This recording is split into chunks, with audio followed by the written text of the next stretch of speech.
terms of the esteem in which the community holds him and the impact he has made on the community. And I say this in all honesty, the academics are not given to exaggeration. And you have nothing to offer me because what I have. So in all honesty, I can say that you have been a great asset to the Indian Asian South Asian community. And not just that, by the community at large. You have given a voice to the community. You have also given eyes to the community by enabling the community to see British political life in a certain way. So, to come to the main thing, please remember our concern is not about relations between India and Britain, not about how well or how poorly Indians are doing. Our concern is using, sorry? Can we have an introduction about MP Mr. Bob Blackman as well? No, don't worry, we are not going to miss him.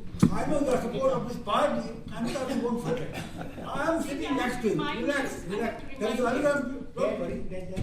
Everything has its time and place, and it's a special man. I don't want to jump into So the idea, the rest of the community don't know. So the idea is that we are going to talk about elections. What these elections tell us about Indians? What do they tell us about Indian involvement, participation, as judged by participation, the number of people, percentage of people who voted, how many stood for various positions, how many got elected, and when you look at all this and the kind of language that was used by them or about them, what does all this tell us about the political evolution of the Indian community? That is the major theme, and they are to talk about it, including Bob. And what I was asked to introduce him. I thought I'll do it in my own time, but since you asked me, Bob has been a very distinguished MP, contributed a great deal to our community and to the better relations between the various communities, and his reflections on relations between communities and reflections on British life in general have been illuminating and very welcome. So with those few remarks, I'm going to ask Ashis Ray kick off with a general statement of where we are, and he in turn will be followed by Keith, number 2.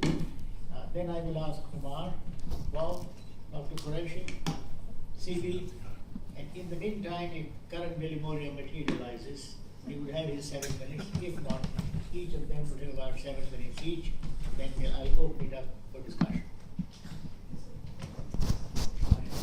Thank you, Lord Parikh, distinguished speakers and distinguished participants. My role today is to really lay a foundation for others to give their opinions on what has recently taken place, another general election in this country, and it would be interesting to listen to views which will hopefully come from different directions. But before I venture into the subject, may I begin, Lord Parikh, by paying a tribute to a man who was born a British Indian, became an Indian through a struggle, and evolved as Prime Minister of India. I refer, of course, to Jawaharlal Nehru. Today, in 1964, he, after 17 years in office, passed away. I highlight this fact because it was Nehru who was, to a very large extent, responsible for democracy and decency in India. And what India adopted was the Westminster model of democracy. And today, sitting in the Palace of Westminster, we come to this cradle of democracy to discuss what has occurred here of late, what I would call a manifestation of democracy as it has over the years emerged. Let me begin by saying that before the elections took place, I studied the 3 manifestos that were put out by the 3 national parties, as I described, which is the Conservative Party, the Labour Party, and the Liberal Democrats. And what occurred to me was that the Labour Party and the Liberal Democrats made no mention of India in their manifestos. In sharp contrast, the Conservative Party went out of its way to not only refer to India, but refer to it in glowing terms.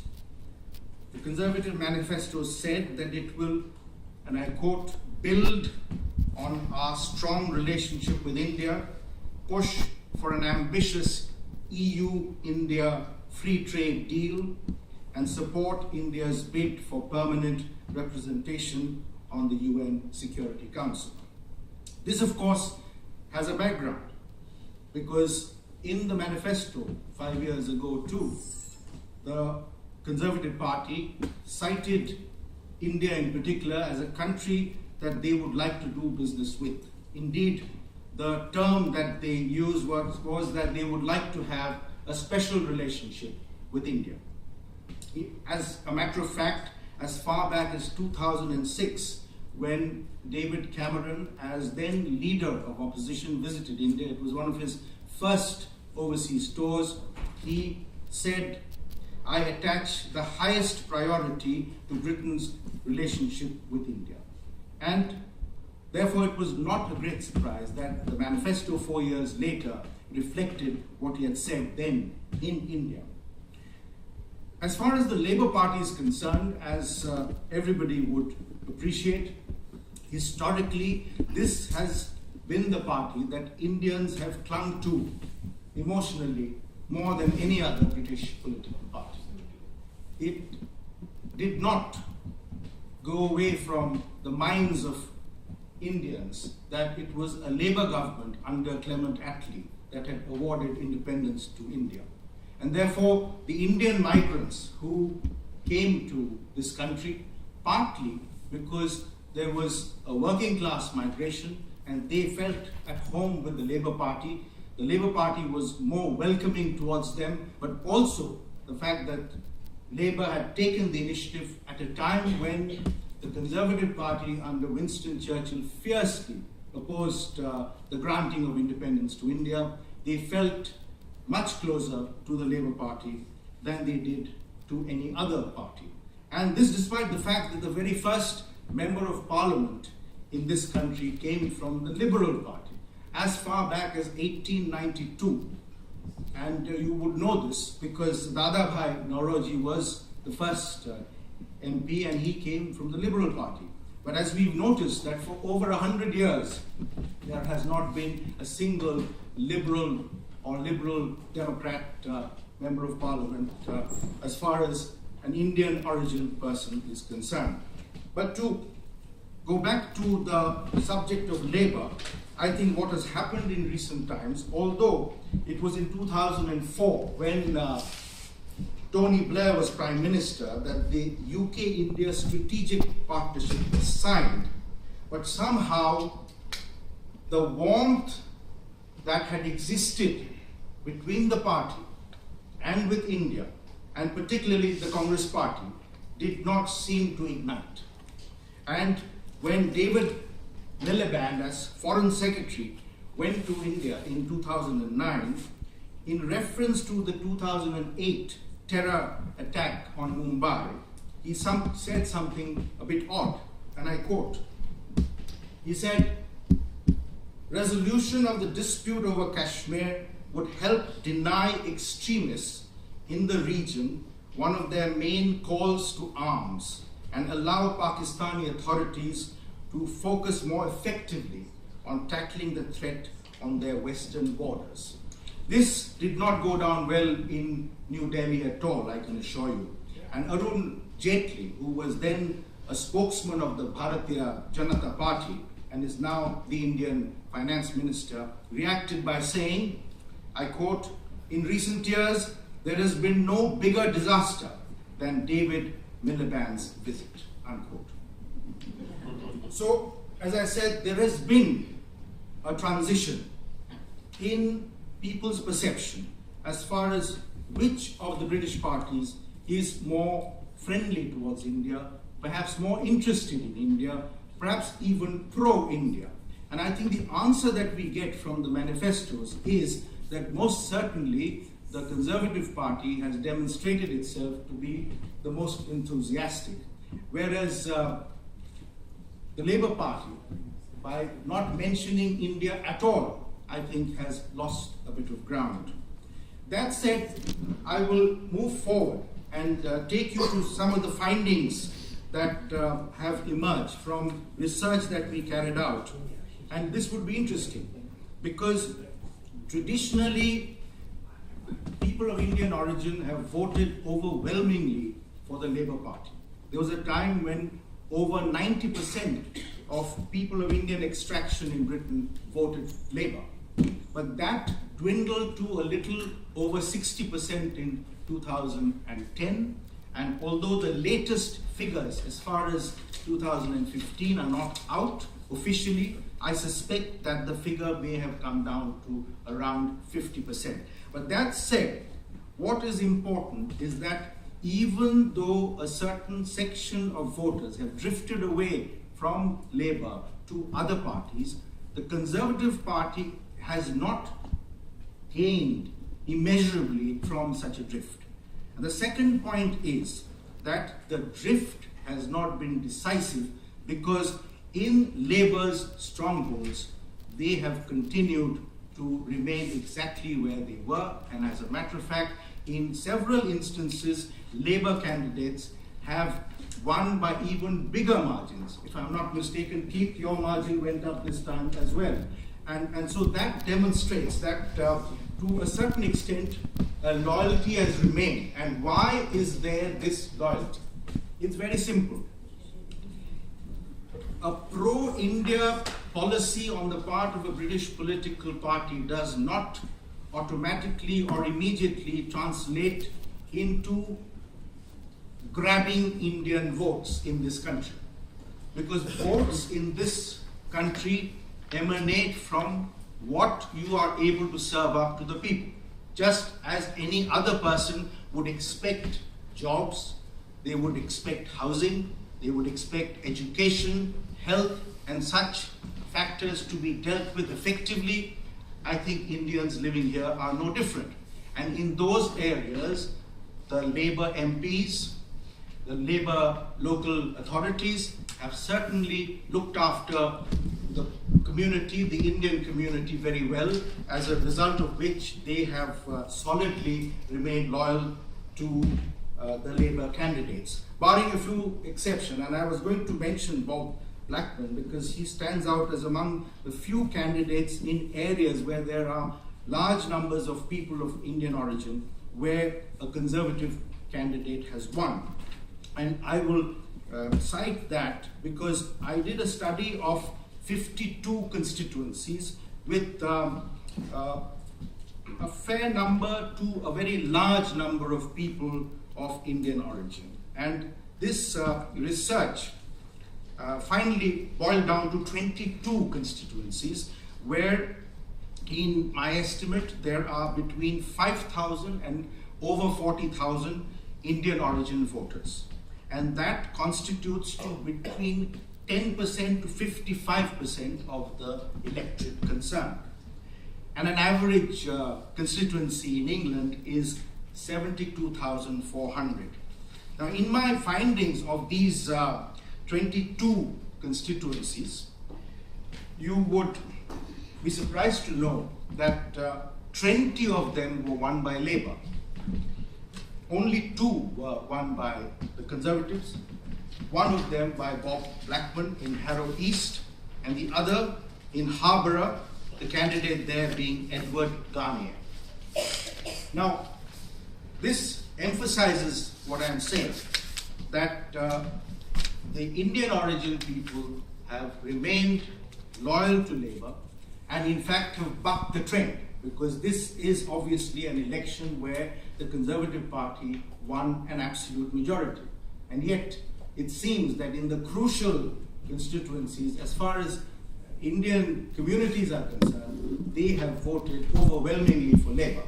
And that tells you that if you are a good MP, if you are looking after your community, your voters, your electorate, then they will reward you, and that is the bottom line.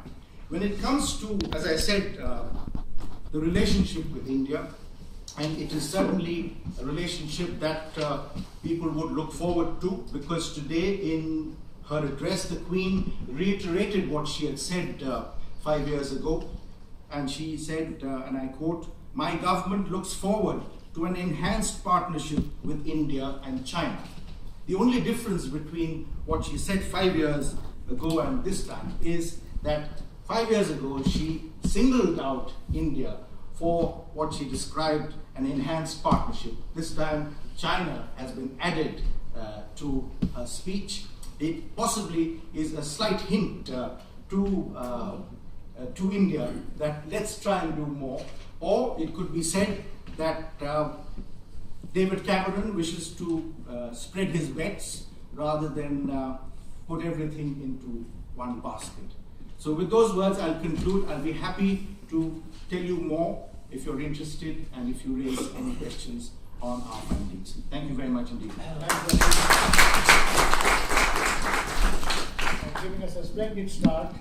And before I invite Shahbaz, whom I have already introduced, I might say that Harriet Hartman has just appointed Shahbaz as Vice Chairman of the Labour Party.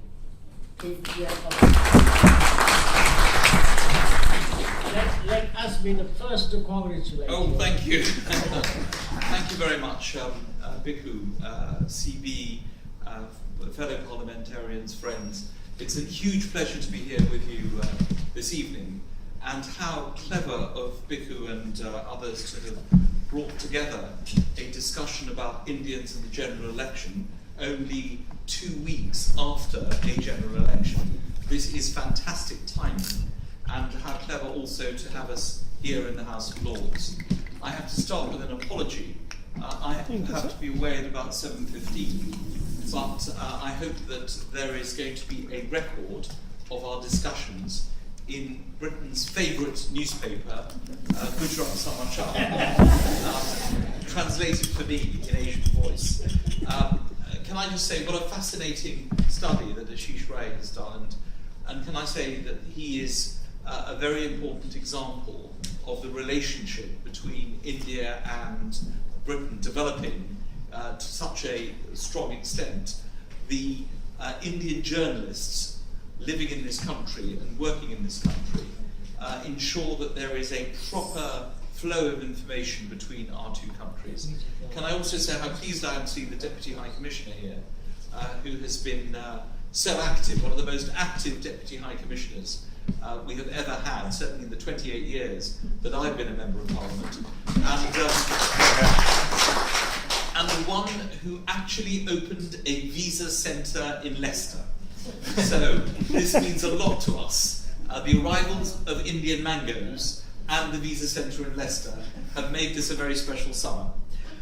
Look, I'm going to just say 3 things about 3 aspects of what Ashis has said, and indeed the title of this very important discussion. And Bhikkhu, I hope that you can, I've got an idea, that we continue this discussion under your chairmanship and leadership in such a way that we do this on a annual basis. We have the same discussion on India and Indians in Britain with Indian parliamentarians. A kind of think tank, a kind of Davos, but probably not in Davos, probably in Goa. A Goa meet. So we meet in London one year with you, under your chairmanship, with the support of CB and others, and we discuss these kinds of issues here. And next year we meet in Indian cities with Indian parliamentarians and do the same. When I was Minister for Europe, I was amazed at the number of countries that have this kind of relationship with Britain. Spanish parliamentarians come over every year. There's a lovely think tank about issues, and we go over to Spain the next year. We need to do this on India, and it needs to be done by you. We need to have a rolling think tank to discuss these issues, because we can't discuss them all today. That's my idea for the day. First of all, on the number of Indians in the British Parliament. When I was elected, as you know, in '87, there was only one person of Indian origin elected since Sattawar, 55 years before that.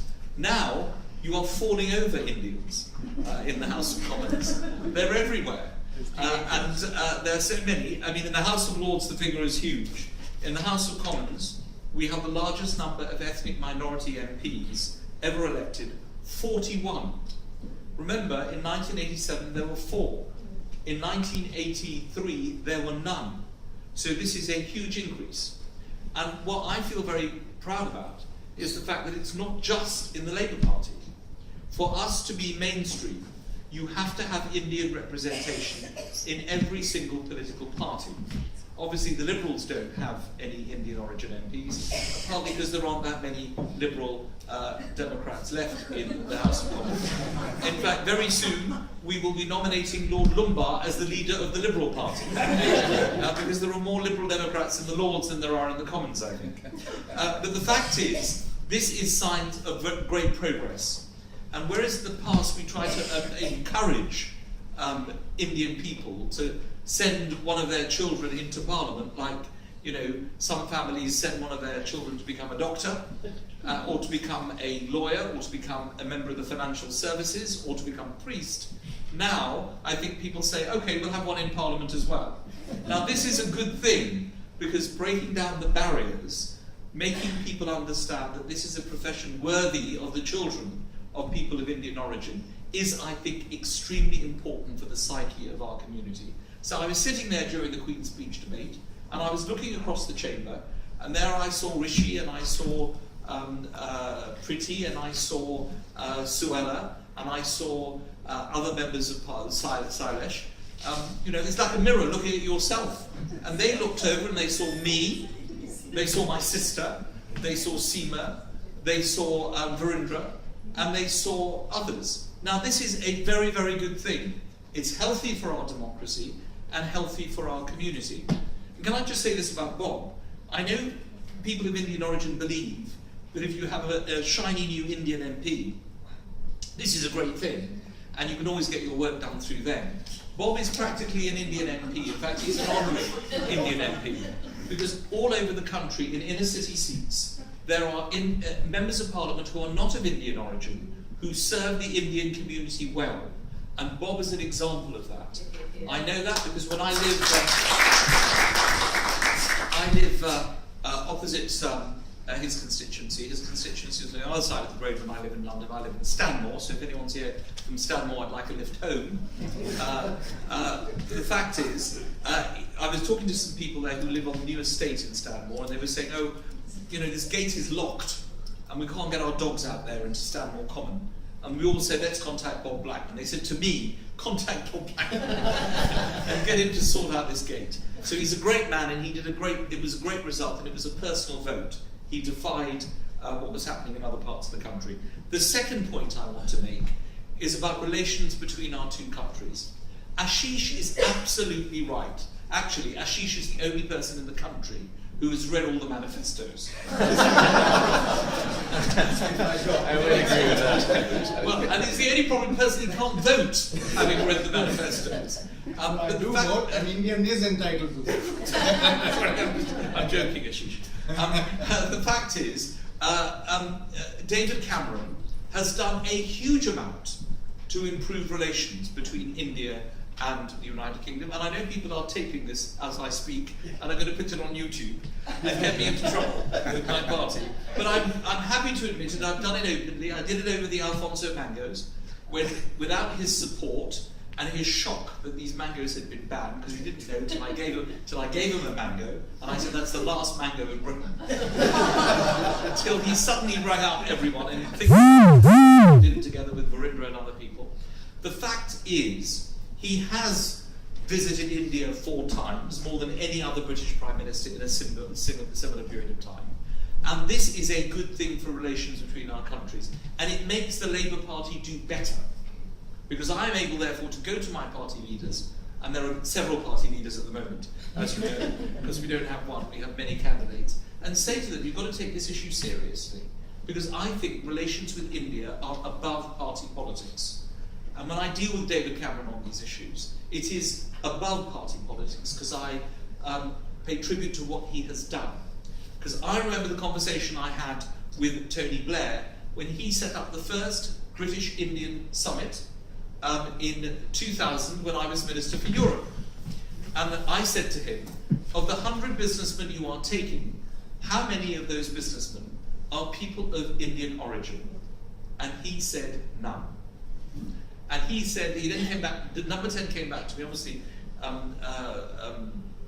Lord Bilimoria wasn't in the Lords then, the distinguished businessman he is now.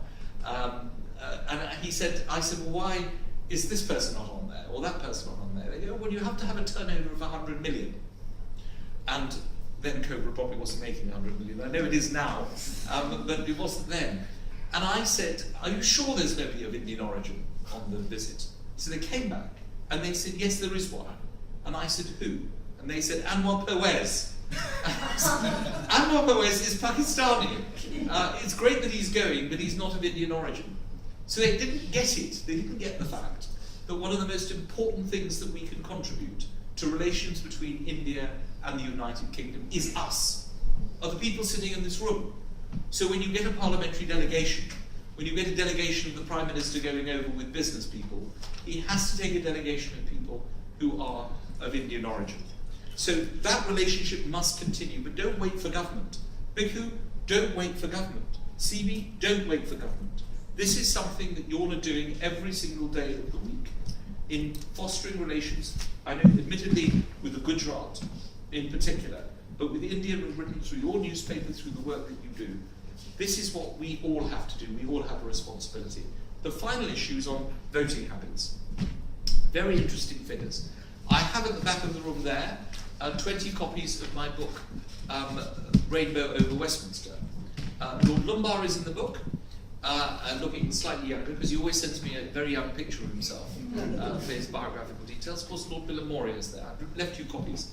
It's actually out of date, because I'm writing the new edition with the new 41 Black and Asian MPs. But please pick up a copy to have a look and see all about representation in our Parliament. But the point I want to make finally is about voting habits. Ashis is absolutely right. The number of people voting in the Indian community for the Labour Party has gone down, and the number of people voting in the Sikh community has gone down. Fortunately, it's gone up in Leicester East, which is a pleasure for me, because that's my seat. But in different parts of the country, it is changing. And you know, I'm not worried about this. I don't believe whole communities should be captured by one party. Of course, I would love them all to vote Labour, but I think we need to work harder. Political parties need to do what political parties have done in the recent past. Go out and look for the Indian vote, sell the parties on the basis of things that they do for countries and for people. Nobody, why should we just assume we're supporting one party as opposed to another because we happen to be Indian? And I will get my party to work harder. I'm sure that Lord Lumbar will get his party to work harder. Bob will get his party to work harder. And of course, Karen, who doesn't represent any party, will get all the party. He can kick us all because he's not in any particular party, he's a crossbencher. We will all work harder to make sure that India is an issue and a country that is right at the forefront of British public life. Because if there is one country in my book that really matters, it is India. And we need to make sure that we carry on to develop that relationship.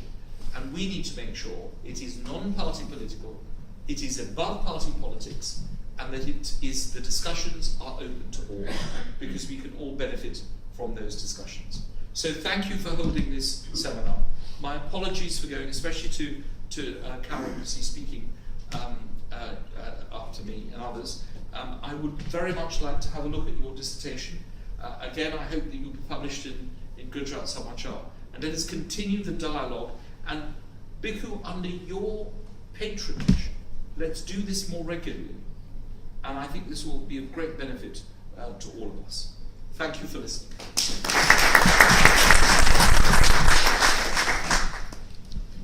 Keith, you have given us a very difficult task, but given your support and encouragement, I think we should be able to organize a mini Davos between Indian and British parliamentarians. Could be Ahmedabad, could be Baroda, could be anywhere else. Well, it gives me great pleasure to welcome my very dear friend, Karan Bilimoria. Karan needs no introduction. Apart from being a distinguished businessman, he has been a very powerful spokesman of our community and of lots of interesting causes in the House of Lords. Very widely respected, greatly admired. Karan, over to you. As Keith walks out, when I was Vice President of the Cambridge Union in 1987, he became an MP. And I was so excited. I phoned him up and I invited him to speak. And it was a matter of such pride for any Indian anywhere in the world. And I remember that day so clearly. And I remember speaking to you then. And look where he is now. In fact, Keith should be standing for leadership of the Labour Party. He did a brilliant job as head of the Home Affairs Select Committee. I would say the highest profile Home Affairs Select Committee chair that we have had. Lord Parikh, my mentor since I joined the House of Lords nearly 9 years ago. Thank you, Bhikkhu, for doing this. CB, who's been my mentor from day one, and whose son was at Cambridge with me, Mero. Thank you for all that you're doing to host this event. And Dr. Qureshi, you're a legend in India. What you've achieved with elections, the whole world has learned from. What we do with 60 million people here and with electronic voting at 800 million voters, we've got a long way to go. Virendra, Deputy High Commissioner, we can't praise you enough. You've been a brilliant supporter of our community here. Lord Lumba, my friend, my gosh, what you've done with the Widows' Charity and instituting International Widows Day with the United Nations. And I've seen you work on that since 1997. Absolutely amazing. And Ashis, I missed the beginning of your speech, but as usual, thorough research and very learned, and we learn from that. So all I can add to this this debate, and this is very, very important. Keith mentioned we should be doing more of this. One initiative we do have is the UK-India Roundtable, which I've been a member of now for 9 years. And that is a collection of people from all walks of life, and led by the Foreign Office here and the Indian Ministry of External Affairs. We meet one year in India, 1 year in the UK. That has not officially been renewed by the Indian government. We're still waiting for the renewal from the Indian government. The UK side very much wants to carry on with it. And I know the High Commission here supports it wholeheartedly as well. So, however, what Keith is suggesting is on a political basis, we do not have enough interaction between the parliamentarians here and the parliamentarians in India. And we need to formalize that, and we need to do that on a much more regular basis, because whenever I meet one-to-one, it's wonderful. But on a formalized basis, we don't really have the interaction that we should. So I wholeheartedly endorse that. What I would say has changed over here in the 3 decades that I've been here since I was a student is Indians earlier, 3 decades ago, wouldn't quite frankly have the aspirations to get to the top because there was a glass ceiling. There was no question about it, there was a glass ceiling here that as a foreigner you could not get to the top. Very few Indians actually got anywhere near the top. Now look at where we are today. Look at Keith, what he achieved in 1987. Look at the book that, if you see that book, the number of ethnic minority MPs and members of the House of Lords there are today, the photograph that we have in Westminster Hall steps in 2012 to commemorate his 25 years being in Parliament, there were 69 of us. And there were 4 of them at that time, and 1 member of the House of Lords, Lord Chipness, who was at the University of Birmingham with my mother, a Liberal peer. That was it. There were 5 of them. And there were 69 of us on those steps, and there'll be many more when we take that photograph the next time. So we've come a very long way. That glass ceiling has now gone. So now there is that aspiration for the Indians in this community, in this country. And the Indians are by far the most successful community in this country. And when I say the most successful community, I mean the most successful, not just ethnic minority community, as a community. If you look at Indians' performance at school, Indians' performance per capita, how we're doing in every arena, I think we are the best performing community in this country. The barriers of aspiration do not exist anymore. And in fact, earlier Indians would tend to vote Labour. And Ashis' statistics show that even now, predominantly Indians will vote more Labour than they will Conservative. But look at the huge shift. I mean, one of the recent polls that just came out, surveys, 49% of Hindus and Sikhs voted Conservative this time. Staggering. That would not have happened 5 years ago, let alone 20 years ago, let alone 30 years ago, because now people, there is no fear of aspiration and opportunity. Anyone can get to the top. And David Cameron, at an event recently, said that I've been saying this for years, that I believe that an Asian will become Prime Minister in my lifetime. He said, I believe that an Asian will become Prime Minister, and he said, not too soon, please. Well, I will go one step further and I say, I won't just say an Asian will become Prime Minister. I think an Indian is going to become Prime Minister in this country. Not that any other Asian won't. And David Cameron, of course, has shown the commitment. In the Queen's speech when he became Prime Minister 5 years ago, again this time, his visits to India. Sadly, an Indian Prime Minister has not made an official visit here since 2006. When I chaired the UK-India Investment Summit with Dr. Manmohan Singh and Prime Minister Tony Blair. And that was a brilliant event. 100 Indian businessmen came over. We had a huge interaction. Since then, we've not had the Indian Prime Minister coming over. So, Prime Minister Modi, we are waiting for you to come and visit us over here. The Mahatma Gandhi statue that we have over there in Parliament Square, and I was proud to be on the committee of that statue. My gosh, July was the first meeting, the statue was up in March. So when the government wants to do things quickly, they can. But the money was raised through private sources. And that statue, I do not drive through Parliament Square once without seeing people in front of that statue because he's an inspiration to the whole world. So we've got that. On the other hand, one negative, and this is what I'm worried about, and that is immigration. The Conservative government and the Home Secretary have a very, very tough line on immigration, which sends out a very negative message overall, particularly to a country like India. When it comes to international students, Indian academics, it is putting people off. It is setting a negative perception. And I say to the government now, yes, clamp down on illegal immigration. Absolutely, wholeheartedly, we will support you. Bring in the exit checks quickly. Not phase them in, bring them in now. But do not deter the good immigration that comes from countries like India, on which this country's success and is the 5th largest economy in the world is built on. That's what we need to encourage. Do you know who the next president of the Royal Society, the preeminent society for scientists in the world, to have the initials FRS after your name? Sir Venki Ramakrishnan, Indian, Trinity College, Cambridge, Nobel Prize winner. That is what's happening in this country. That's what we cannot deter and put off. The Conservative government, I conclude, I believe, is pro-business. Ed Miliband, I'm sorry to say, and I was publicly outspoken about this, scared me because he was not showing that he was pro-business. He was not showing that he had an understanding of business, and I think that backfired on him. Indians, on the other hand, are entrepreneurial, family values, importance of education, importance of hard work. I think we're going to get all that. The last thing is the EU. This uncertainty of whether we're going to stay in or out of the EU is not going to help because India sees the UK as a gateway to Europe. And I do hope that we have a good debate and prove once and for all that it's just to Britain's benefit, after we get as much we can through negotiations of better terms to the UK, that we stay within the EU, which will help our UK-India relations hugely to the benefit of Indians and to the whole of the UK. Last point about the House of Lords. The legislation that is going to come through from the House of Commons, where the Conservatives have a majority, a small majority. In the House of Lords, 8 Lib Dem MPs in the House of Commons. Lord Bloom and his colleagues are over 100. You put them together with Lord Parikh's Labour Party, and you have over 200 Labour Party. You put that together, you have over 300, coming up to 350 versus just over 225 Conservative, and all my crossbenchers, about 200 of us.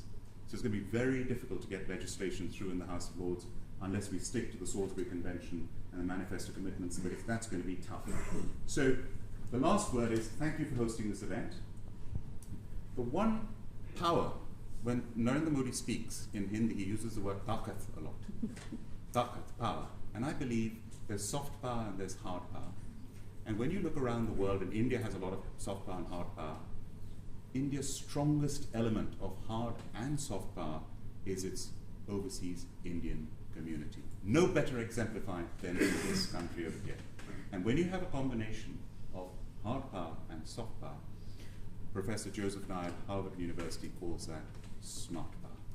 So we have that smart power, 1.5 million of us in this country. Thank you for doing what you're doing. I apologize that I have to rush off to an event. I'm so sorry about that. Thank you for inviting me. Well, Karan, that was as expected, a splendid report, full of fascinating ideas and at the same time very inspirational. Omar. Thank you. I'm going to sit down because I have some statistics in front of me about those voting behavior. Thank thank you, first of all, Bhikkhu, and to all of you for the opportunity. I'm Omar. I'm the director of the Runnymede Trust. We're a think tank focused on race issues in Britain. So we don't obviously just look at British Asians, British Indians, but we have also looked at Black British voting patterns and other voting patterns. So I'm going to talk a little bit about that just to put this in some context. And Runnymede has been around since 1968, and Bhikkhu was a trustee in the 80s to 1990s, I think. Yes. And a long-term supporter. So the context is the best data we have in terms of voting behavior is from the 2010 election, because we had a ethnic minority boost, so we can be more confident of the data from that. And I'm going to just start with that because it gives a context of where we're coming from and where the shift has happened. In the 2010 election, it appears that 68% of Black and minority ethnic people generally voted for the Labour Party, as already has been indicated, and 16% for the Conservatives. And that did vary, of course, by group. So Black African people voted 87% for the Labour Party, whereas Indians voted 61% for the Labour Party.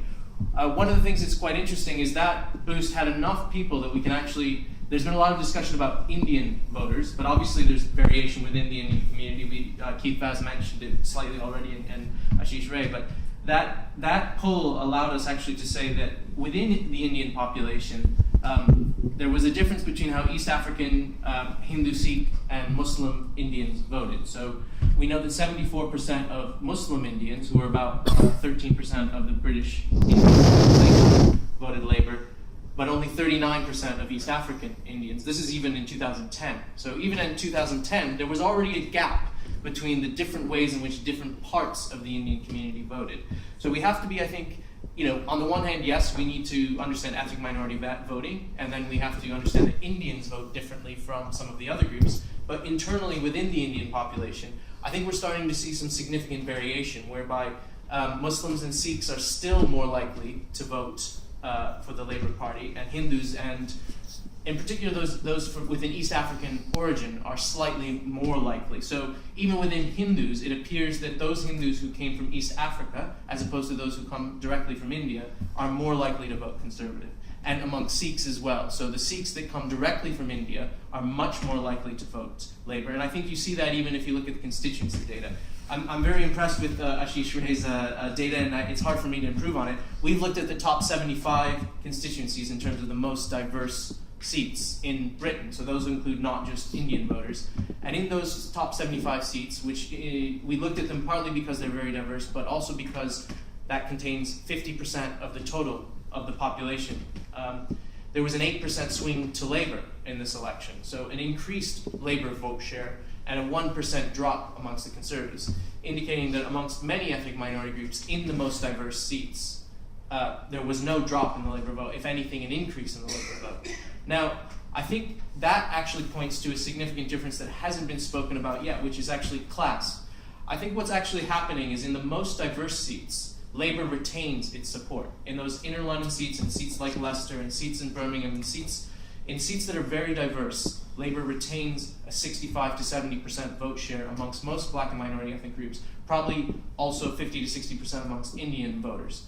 But once you go outside of those areas, and Bob Blackman was here from Harrow East, those are sort of outer London areas, but once you go even further afield, I think that the suggestion now is that the Conservatives are probably doing better than Labour, especially amongst Indian voters in those areas. And the question in the future is, as the Indian population obviously disperses and doesn't just live in London, doesn't just live in Leicester, doesn't just live in Birmingham, will the voters who move from London to those areas, will they keep their Labour preference, or will they adapt more to the voting patterns of those places where they move to? And I think both parties have reasons to think positively, i.e. the Conservatives, that there is a clear shift to the Conservative Party in certain kinds of constituencies. And why I say that's around social class is we did find in the 2010 election that middle class Indians, especially East African, Asians, Hindus, and Sikhs, talking about the sort of entrepreneurial element, were much more likely to vote Conservative. I want to say one thing about why Black and minority ethnic people and Indians as well vote Labour. I think the foreign policy issues are really important, but I don't think they're the only issues, especially with over half of the Indian population being born in Britain. And I think we can, I'm not denying that those are important issues, but I think we can overstate their importance to the average British voter, including the average Indian British voter. And one of the things that I would note, and Keith Vaz was here, was the Labour Party and the Liberal Democrat Party both had black and minority ethnic manifestos, and David Cameron also launched at a speech in Croydon things that he would do for ethnic minorities, including Indian, British Indians. And so there are also issues that, as British citizens, that have nothing to do with foreign policy, that British Indian voters care about. Two of them, I think, indicate why Labour has been a preference. And I don't think it's because of just a tribal vote. The first is, historically, the Conservatives have had an image problem. It's been a toxic brand, not just for Indians, and not just because of Attlee and Churchill, but because of Enoch Powell, because this is the 50th anniversary of the passage of the first Race Relations Act. That happened in 1965. In 1968, the second Race Relations Act. In 1976, the third Race Relations Act. All acts passed by Labour governments in the teeth of Tory opposition. So the Conservatives opposed those policies and those pieces of legislation to eliminate discrimination in the housing market, for example. So I think, older voters in particular will still remember that and still harbor a slight anti-conservative bias.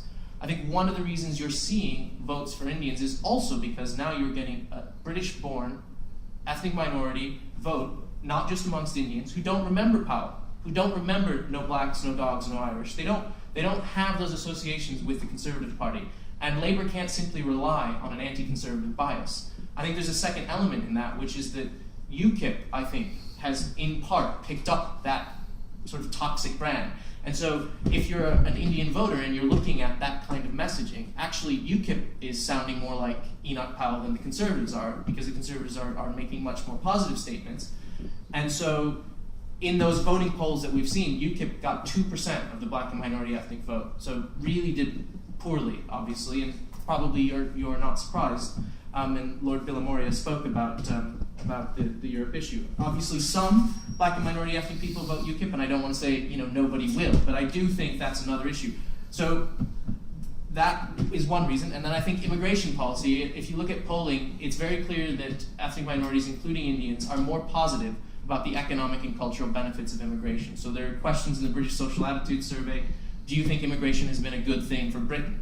Do you think it's been a good thing economically? Do you think it's been a good thing culturally? Indians are much more likely to be positive about that than white British voters. And again, historically, that was an association with the Labour Party, and whether or not the Conservative policy on immigration will continue their ability to attract Indian voters or undermine it is an open question. I wanted to say something about MPs before I conclude. It was great to have Keith Vaz here and Bob Bachman. I think there's an interesting thing happening with both Indian MPs, British Indian origin MPs, but also constituencies that have high Indian populations. Actually, Bob Blackman is not that much of an exemption for the Conservatives. Of the most diverse seats the Conservatives hold, so those seats that have large black and minority ethnic populations, the top 28 are all held by a white MP. So most of the black and minority ethnic Conservative MPs actually represent seats with very few black and minority ethnic people living in them. So Rishi Sunak, who we've spoken about, represents Yorkshire, Richmond and Yorkshire, which is 3% black and minority ethnic, whereas Bob Blackman represents Harrow East, which is 60% black and minority ethnic. If you're a British Indian, you're much more likely to talk to Bob Blackman than you are to Rishi Sunak as a constituent. So the reality is, actually, British black and minority ethnic Conservative MPs have relatively few black and minority ethnic constituents. So Alok Sharma in Reading West has the highest at 19%, but there are 28 white Conservative MPs who stand in constituencies with more black and minority ethnic MPs. Conversely, Labour MPs are much more likely to be in seats with highly diverse populations. So the majority of the 23 black and minority ethnic Labour MPs stand in seats with 25% black and minority populations and over. Now, I don't think we should interpret that as, people are voting, Asian votes for Asian MPs. I think rather what it is both of the parties have recognized that to get more black and minority ethnic MPs, they have to stand them in safe seats. And the safest Labour seats tend to be very diverse because of the voting patterns I've just outlined. So if Labour wants to increase the black and minority ethnic number of MPs, they stand them in diverse seats. Conversely, the Conservatives' most safe seats tend not to be very diverse seats. That's a reality of the voting patterns. And so I think they deserve credit for for recognizing that reality in 2005. Before that, they didn't recognize that reality, and they continued to put up black and minority ethnic candidates in unwinnable seats that had large ethnic minority populations. But then the question becomes, will the Indian origin Conservative MPs be more likely to speak about India, or will the Bob Blackmans and the Gavin Barwells and those MPs be more likely to speak about India, because that is what their constituents expect? And as I say, I don't think it's just, though, about foreign policy issues. I think there are important issues for British Indians, especially as more and more of them are British born. And I want to conclude on that note. So we've already talked about 1.4 million British Indians. One important phenomenon of British Indians is not only can Indian citizens vote, that they're a little bit older than some of the other ethnic minority populations. So the proportion of the Indian population that is eligible to vote is higher than all other black and minority ethnic populations, because the average age is over 30, whereas it's 22 for Pakistanis, British Pakistanis, for example, 18 for mixed race British people, and obviously that means half of them are under the voting age, whereas Indians are not as young because it's an older migrant population. It's an older history of migration. And secondly, almost all of them are ineligible to vote, because even if you're an Indian citizen, you can vote. So there's more of an effect of the Indian vote right now, and arguably it may actually become relatively weaker to other ethnic minority populations as those populations grow and become of voting age. The final point I wanted to make was around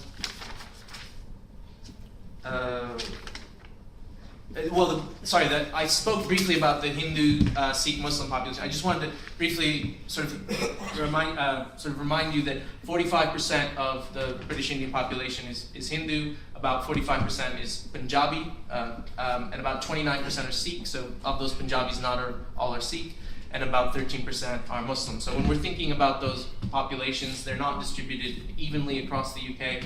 And I think, in the future, it's going to be increasingly important not just to look at Harrow East, not just to look at Croydon Central or Brent, but by 2020, there will be many, many constituencies where there are Indian voters. And it won't simply be Bob Blackman who has to understand those interests. It won't simply be Keith Vaz. It will be something that all MPs, white, British, Indian, including obviously also black British MPs, will have to understand all of their constituents. So that was the final point I wanted to make. In 2001, a third of seats had less than 3% black and minority ethnic MPs. So ethnic minority, you could be an MP and really have relatively few Indian voters or black or Asian voters.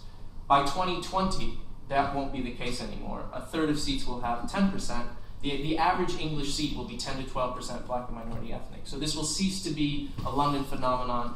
And as the importance of India, China, and Africa rises globally, it's also true that the black and minority ethnic population, including Indians in particular, will be much more dispersed across the UK, and all MPs, not just those who live, who represent highly diverse seats, will have to learn to understand the interests and preferences of those groups. Thank you. Thank you.